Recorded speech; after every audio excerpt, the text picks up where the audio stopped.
और सीधे आपको ले चलते हैं बिहार के सीतामढ़ी, जहां पर इस वक्त प्रधानमंत्री नरेंद्र मोदी रैली कर रहे हैं। जब वो लालू जी की शरण में गए तो लग रहा था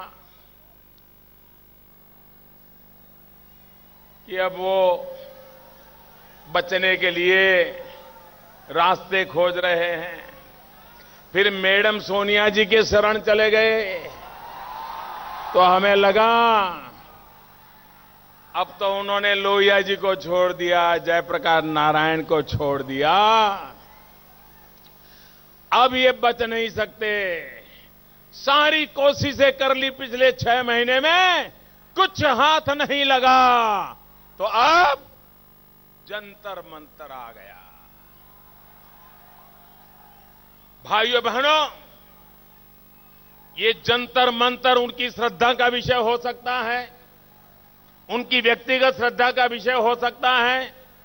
वो एक नहीं 100 जंतर मंतर वालों के पास चले जाए, मुझे शिकायत नहीं है, लेकिन अभी जो आप कर रहे हैं वो लोकतंत्र का अपमान कर रहे हैं, बिहार के कोटि कोटि जनों की सूझबूझ का अपमान कर रहे हैं।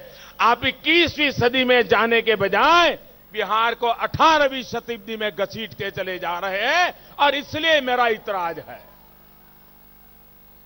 भाइयों बहनों, आप मुझे बताइए, क्या हिंदुस्तान को, मुझे आपका जवाब चाहिए भाइयों बहनों, क्या हिंदुस्तान को मंत्र तंत्र चाहिए कि लोकतंत्र चाहिए? मंत्र तंत्र चाहिए कि लोकतंत्र चाहिए? मंत्र तंत्र चाहिए कि लोकतंत्र चाहिए? ये मंत्र तंत्र अब हटना चाहिए कि नहीं हटना चाहिए? ये 18वीं शताब्दी के दिन पूरे होने चाहिए कि नहीं होने चाहिए? बिहार 21वीं शताब्दी में प्रवेश करना चाहिए कि नहीं करना चाहिए?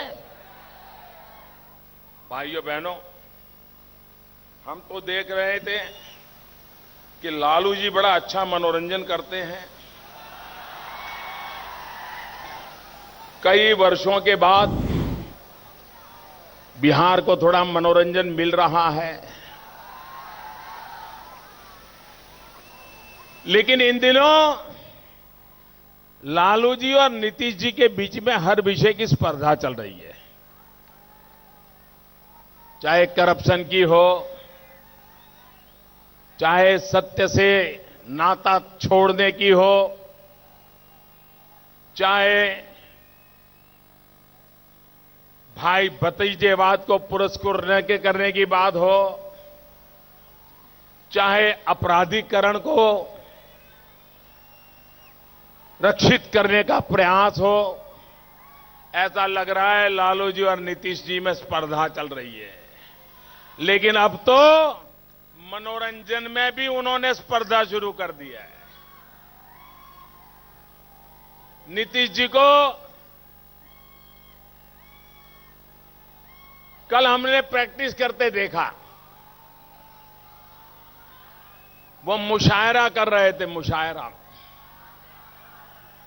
उनको लगा कि अपने कुछ दरबारियों को बुला करके, कुछ पत्रकारों को बुला करके कविता का पाठ करेंगे,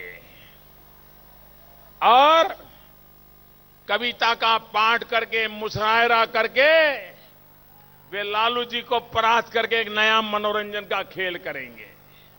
और दरबारी भी ऐसे लाए थे, दरबारी भी ऐसा लाए थे कि कविता आधी होने से पहले ही ठहाके लेते थे, मुस्कुराते थे, वाह-वाही करके ये राजा महाराजाओं को बराबर हवा दे रहे थे।